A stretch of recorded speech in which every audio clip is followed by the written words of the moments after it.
Ngayong araw, mararanasan mismo ni Alex ang hirap at peligrong kaakibat ng pagtatahong. So Alex, first time mong mangunguha ng tahong, di ba? Yeah. First time ba dito sa lugar na to? First time? Yes. Yes. Pangarap ko talaga makarating dito eh. So, today is my lucky day. I shall go. May umorder kasi sa akin ng tahong. May party kami mamaya. May party mamaya? Yeah. So, mangunguha muna ako since ayaw mo akong samahan and I don't know why. Para mas-solo mo. I-explain mo sa akin kung bakit wala ka. Para mas-solo mo experience.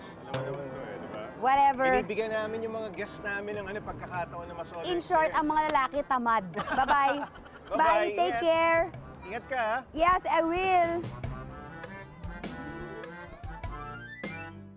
Sinamahan ni Alex na lumaot ang isang grupo ng magtatahong. Yeah. Pangarap kong pumunta dito eh. Bye! Oh my God, pangarap ko to. Ano yung mga patusok-patusok na ganyan? I-google ko po. Patusok-patusok sa dagat. Alex, baklad ang tawag sa mga kawayang yan na kinakapitan ng mga tahong. Mapag-Instagram na lang.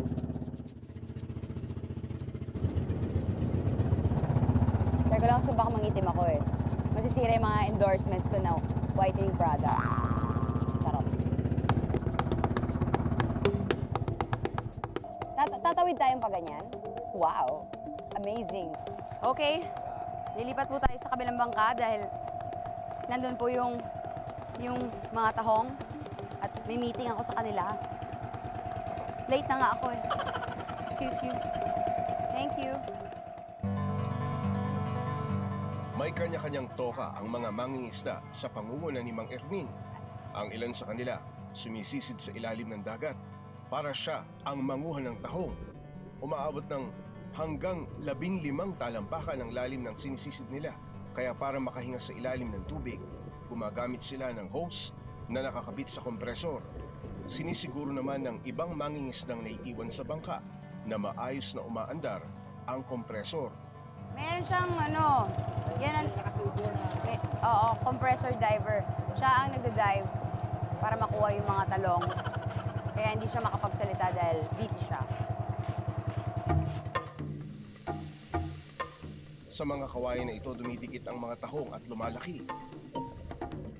Dahil matatalas ang shell o balat ng tahong, may suot na guwantes si Mang Erning para hindi masugatan.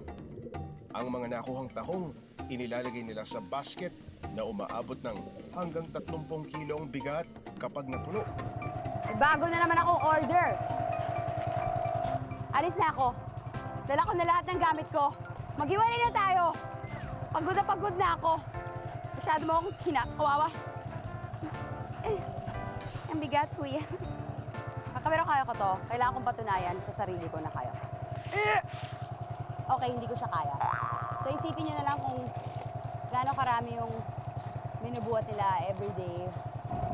Hoy! Umuwi ka na! Magluto ka na doon! Pagod na ako! Buong araw ko dito nagtatrabaho. Init ako. Binubuhat ko itong sako na tahong. Kasi anong ginagawa mo? Nakaupo ka lang dyan. Ang kapal naman ang mukha mo. Di ba? Come on! Pagkaahon ng mga tahong, kailangan naman nila itong linisin. Kailangan kasing alisin ang pusod o tila hibla ng sinulid sa tahong.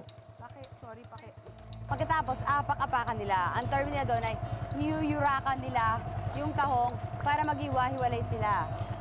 It's like making wine. Matapos sa pakapakan ng mga tahong para matanggal ang mga nakakapit na dumi sa shell, kailangan naman itong linisin at paghiwa-hiwalayin. Gamit naman ang kamay. Magtapyas ng tahong, first time. Mahirap magpahiwa-hiwalay ng tahong. Ayan, isang kumpol. Ito po ang isang kumpol ng tahong. Oh, may maliliit. Family ba sila? Pamilya? I'm just doing my job. Kailangan kong punuin yung isang timba ng malinis na tahong.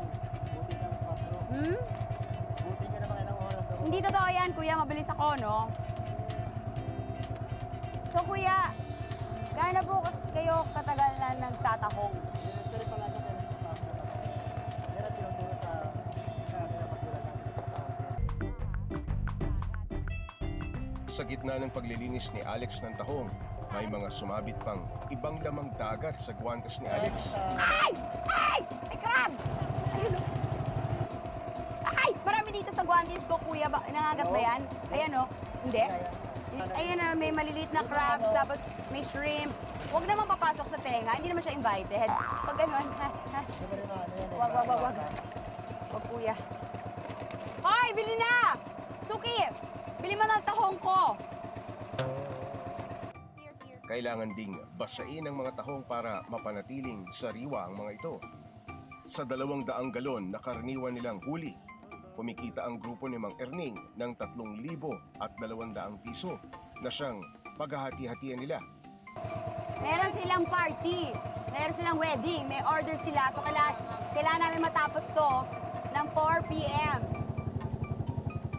Sa maghapong trabaho, nakapag-uwi si na Mang Erning ng 150 piso hanggang 500 piso. Baby, natapos ko na. Kailangan ko lang pumunta doon. Nandiyan na yung taxi ko. Sige. Thank you so much, ah.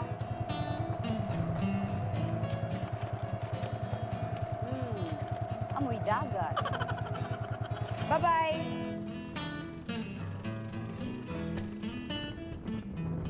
Ako mag-taste nga.